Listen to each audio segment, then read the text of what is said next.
Good morning. Twice in my life, I've climbed a mountain. And I'm not talking about metaphorical mountains here, sporting triumphs or academic mountains. I mean a real mountain where getting to the summit and back takes basically a week. And I do have a photo here. Are the photos ready to go? Here we are. 17-year-old Stephen on the right-hand side there, would you have recognised? And I now look, my dad was 43, so young.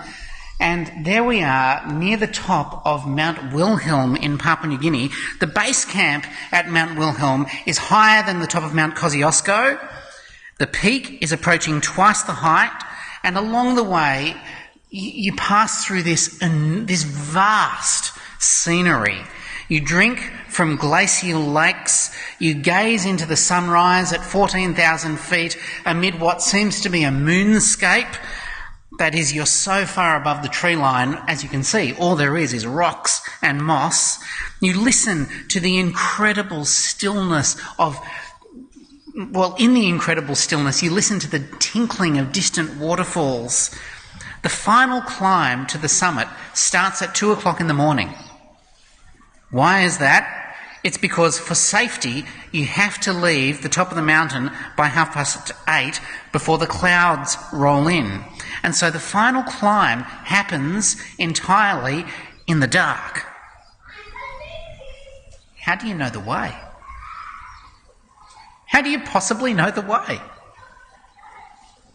Well, to a small extent, you have to figure it out as you go.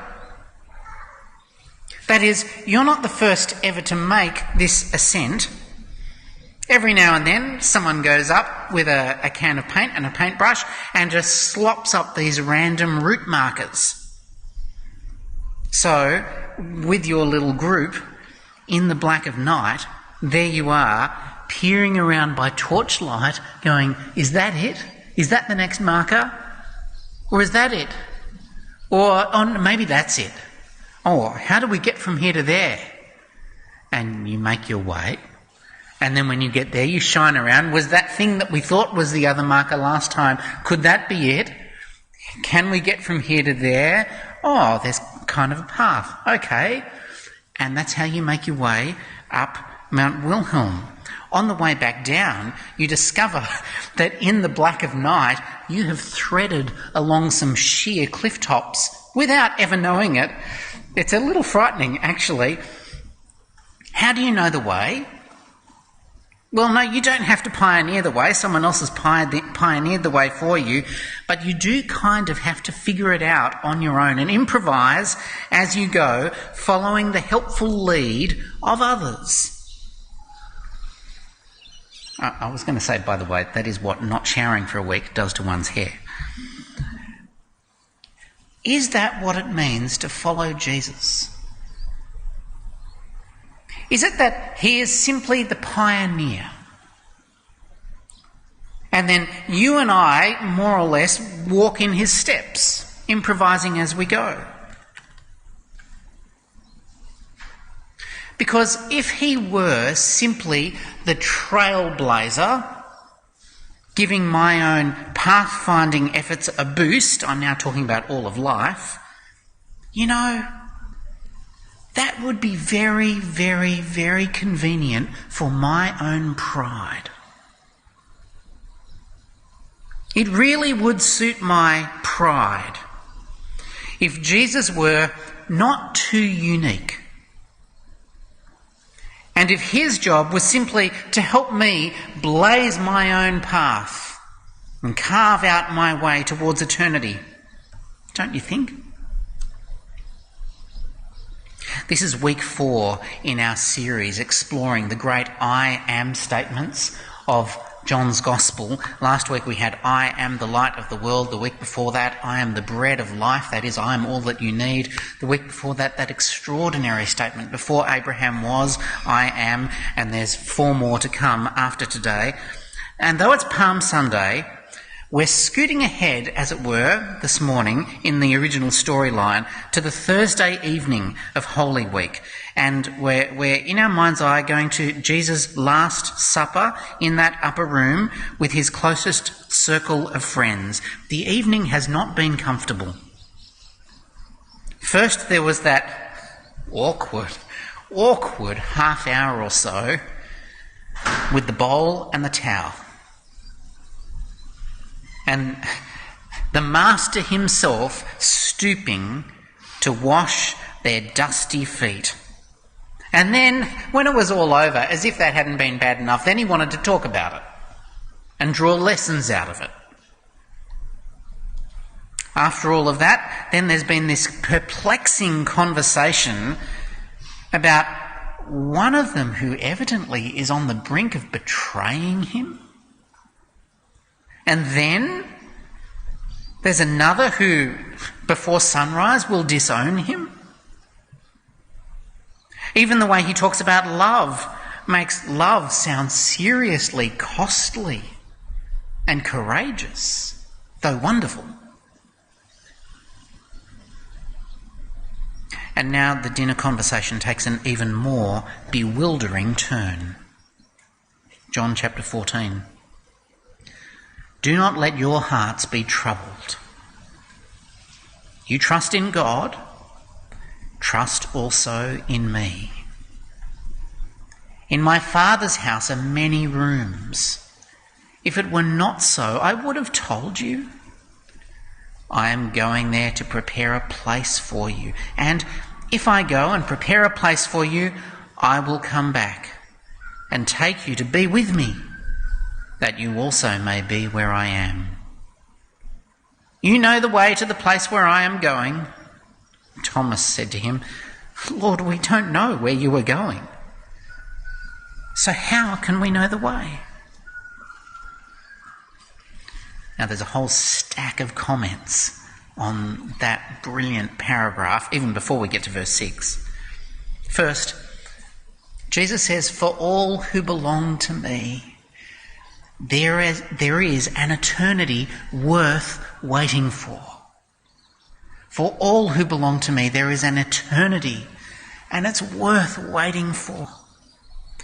And it's not so much about how fancy each room is, it's about who you'll be with and for how long. In verses 2 and 3, Jesus sketches this solid hope of a permanent dwelling place with him. It's about who it's with and for how long. A permanent dwelling place with him. No wonder these verses so often are requested on funeral days. But then, underneath, did you notice, Jesus says something that ought to be outrageous, but they don't even seem to blink. I put this on the screen, I think. Yes, in verse 1, you trust in God, trust also in me. Now, for any faithful Jew, rigorously monotheistic and with an absolute distinction between creature and creator, this is mind-boggling. You trust in God, trust also in me. This man dares to speak of God the Father and himself in exact parallel, in the same breath. He puts his own person and power and promises on par with the Almighty. So either this is some kind of joke, except it's not a very funny joke, or it's a lie, or it's a blasphemous fantasy, or else it's mind-bogglingly and gloriously true. This, you see it, this is a direct claim to deity. Once again, if you've encountered people who say that Jesus never claimed to be God, this is one of those times. He does. And so either his closest friends aren't really listening properly, or else maybe they're just starting to wonder if this audacious claim might just possibly be true. And shortly, in fact, Jesus takes this claim to deity and amps it up. Verse 7, he says, "If you know me, you know God." Verse 9, he says, "If you've seen me, you've seen God." Later on in chapter 15, he says, "If you hate me, you hate God." And how can he say that? He's already said this back in chapter 10, "I and the Father are one." Or if you haven't, look in chapter 14, verse 10. "Don't you believe that I am in the Father and that the Father is in me?" It's an astonishing claim, and if it's not true, it's outrageous. But without this, the rest of his story, and I would say arguably the rest of history, doesn't actually make much sense. How else could Jesus claim to be uniquely and fully God without claiming to be all there is of God? Again, how else could Jesus claim to be uniquely and fully God without claiming to be all there is of God?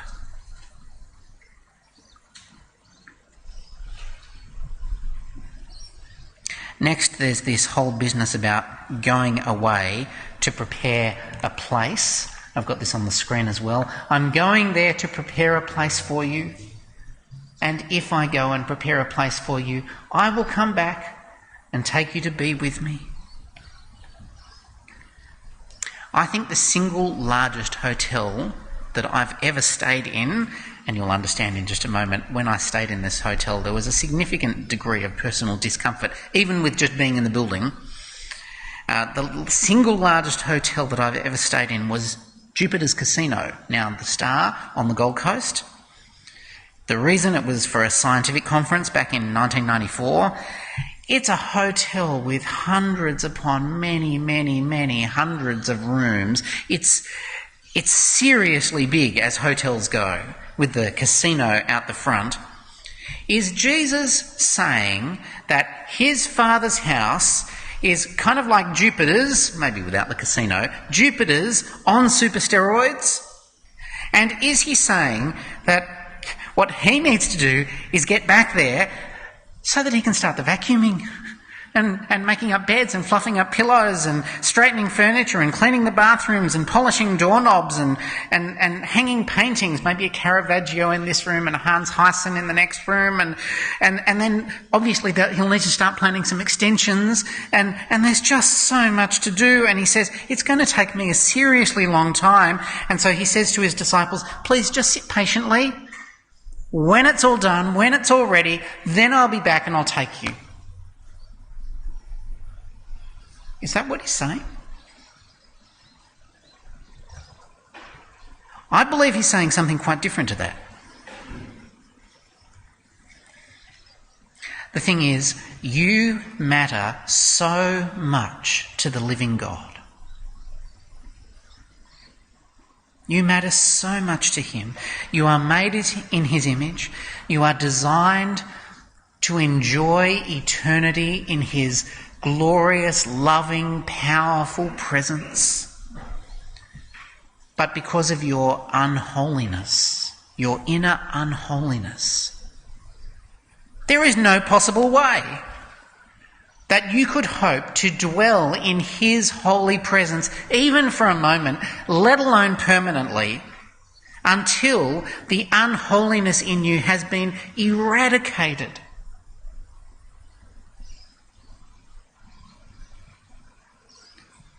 Jesus is saying that unholiness can only be eradicated once and for all by me. It can only be eradicated uniquely by me. And I can only do that, first by living a totally sin-free life, but then by dying this totally innocent death on your behalf, in your place, under the curse of God, so that all the consequences of your inner unholiness all get poured out onto me. Then and only then can you be ransomed, healed, restored, forgiven, cleansed, holy. And I will give you my Holy Spirit so that you can actually begin living a new life. For your unholiness to be totally eradicated so that there is an eternity worth waiting for, he's saying, it's necessary for me to go to the Father by way of the cross. It's necessary for me to go to the Father. It's necessary for you, for me to go to the Father by way of the cross. And that's what's happening tomorrow. They don't understand that yet. He says, my very act of going via the cross is what prepares your place. In fact, my way of going to the Father via the cross prepares you for your place. He could say, the route I take is not the route you take. My way is the cross. Your way is me.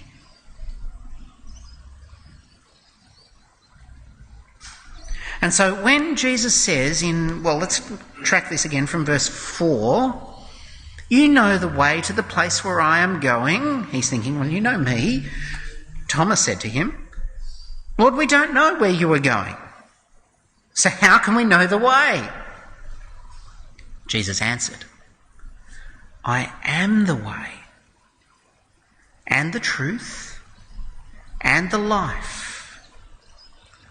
No one comes to the Father except through me. If you really knew me, you would know my Father as well. From now on, you do know him and have seen him. When Jesus says that, is that like my mountain climbing experience? Is that like leaving these random route markers, random splotches of paint, so that we can find a pathway up the mountainside? Is it Jesus saying, oh, look, I can give you the juicy pieces of philosophy and this is what you need to live a good life? Is it that he says that he's simply the trailblazer and what you need most is for him to show you which is the right mountain and which is the right path? Because any of those would be very, very, very convenient for my own pride. Because then I would somehow still have to reach the summit under my own steam. If Jesus were not quite so unique and not quite so exclusive, then maybe I could mastermind my way towards eternity. Maybe I could even earn my own ticket. That would certainly suit my pride. Though the downside is I'd forever be trapped in self-seeking. And when I say, if Jesus were not quite so exclusive, when you live in a society that likes to see itself as so inclusive, though obviously the reality never lives up to the rhetoric. When you live in that kind of society, his exclusivity can sound kind of harsh and brazen to our ears. If you look at verse 6, no one comes to the Father except through me. Is that really necessary, Jesus?